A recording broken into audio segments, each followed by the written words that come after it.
خوا سەلامەت کە براکەم مامۆستا پرسیارێکم هەبوو ئەگەر عەذر نەبێت. بەڵێ دەڵێن بەپێی قورئان و حەدیث زەوی تەختەیان گۆیە. زەوی تەختە یان گۆی؟ تۆ دەڵێی چی براکەم؟ من بەڕای خۆمەوە دەیگەڕابم لە ڕووی زانستیشەوە لە ڕووی شەرعیشەوە بەڕای من دەبێت گۆی بێت. دەبێت گۆی بێت.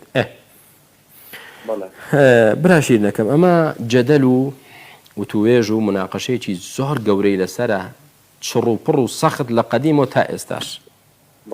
ئەنجا دێن هەردوو تەڕەفەکە ئاەتێکی قورئان دێنێ دەڵێ بەم ئاەتە بەو کەلیمەیە کەواتە زەوی تەختە، مەثەلەن سوطیحەت کەواتە دەڵێ زەوی چییە؟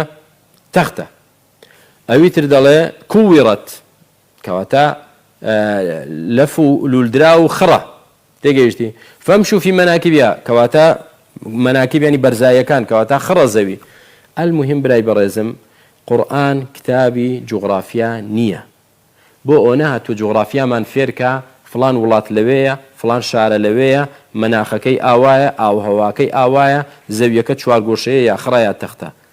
اینجا من پرسیار لە تۆ دەکەم برای شیرنم، تەخت بێ یا خڕ بێ چ لە مۆزوعەکە دەگۆڕێ؟ من و تۆ بۆ ئەو دروستکراوین خوا بناسین، خوا بپەرستین، چاکەکاری بکەین.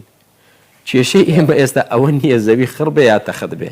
بەخوا نەک ئەمڕۆ وەڵاهی بە 100 ساڵی تریش و 1000 ساڵی تریش ئەم مۆزوعەیەک لای نابێتەوە بڵێ تەواو ئەومە قەناعەتی 100% کرد و کۆتایی پێات.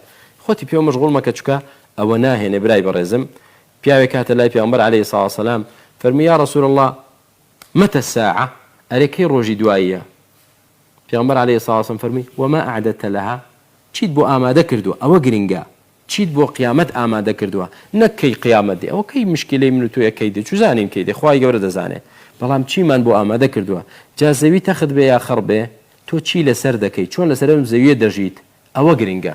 خوای گەورە منیش و تۆش موفەقە لەگەڵ تێگەڵای موسڵمانە.